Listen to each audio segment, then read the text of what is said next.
Hello, I'm Ricky Lee, and today on the watch list, I'm joined by Karl Smithson, CEO of Hamak Strategy Limited.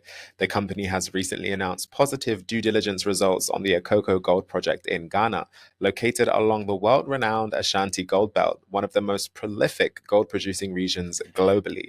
Karl, welcome to the watch list. Afternoon, Ricky. Thanks for having me. Thank you for being here. So, Karl, this is your first time here. Thank you for joining us.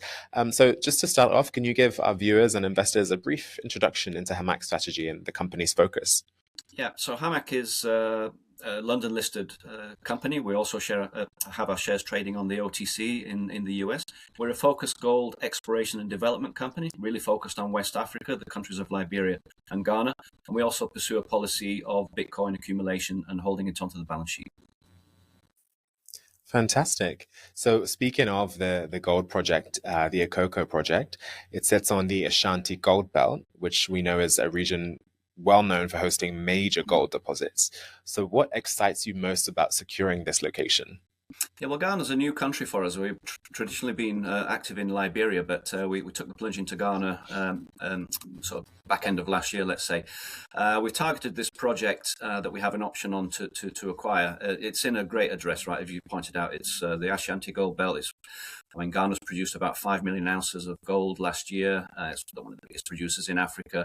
And we're on the southern end of the Ashanti, but still very close to a number of multi-million ounce gold deposits. So it's a real fantastic address to be exploring and developing. Wow. And so I hear you're also planning a reverse circulation drilling program aimed at establishing a JORC compliant resource. How does this next phase help convert exploration potential into measurable value for investors? Yeah. Well, this project's had a lot of work done on it already, including RC drilling and geochem work, etc. And it has a sort of a non-compliant resource of 250,000 ounces, right? So what we want to do through our own exercise is to reconfirm this resource through our own drilling. That's confirmatory drilling, some infill drilling, and maybe some expansion drilling as well to see if we can grow the resource a little bit. I'll point out that this resource is sitting close to surface, less than 50 meters deep at this point in time. And I believe the resource can grow much larger at depth and along strike. But whilst we're doing this drilling as well, what we're going to do is run a sort of what we call a PEA, a prelim economic assessment study, which will effectively tell us the economics of this project. Once we've reconfirmed the resource, we'll look at that and say, okay, how can this be mined? What's going to be the capex? What's going to be the opex? What are the future cash flows from this? How long will it last? And basically come up with a robust financial model that can tell you really with good confidence limits what the actual asset value is going to be for Hamak. And then obviously what we do is we compare that to our market cap and look at the disconnect between the two and say, hey, there's a real value opportunity in Hamak Strategy here. And so you're mentioning all of these things, all these positive, these wins that we know make this region so good for gold, right?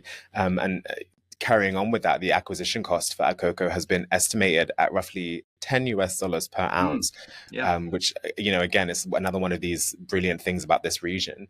How does that low cost entry support Hamak's longer term growth strategy and value creation for shareholders? Yeah, well, just look at the value of the project to begin with. You mentioned $10 an ounce. That's effectively $2.5 million that we're exercising the option on later this year once we've completed our studies, right?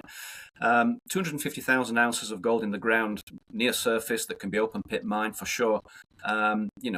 This gold price, right? It's over $1 billion worth of gold sitting in the sort of top 50 meters. So there is the compelling value opportunity for Hamak to acquire this. And it really does align with our strategy of, focusing on West Africa, where we know the terrain very, very well. I've worked in this region for 20, 30 years now, right? But, there are great opportunities in West Africa. Liberia, I've mentioned, where we have some great assets, and Ghana now. These projects are there. And at this gold price, there's some really compelling opportunities to be had. Wow, great stuff. Thank you so much for sharing that with us today, Karl. My pleasure. Thank you for having me. Once again, that is Karl Smithson, CEO of Hamak Strategy. For more on the company and developments at the Akoko Gold Project, visit hamakstrategy.com. That's all for this episode of The Watch List. I'm Ricky Lee. Make good choices today.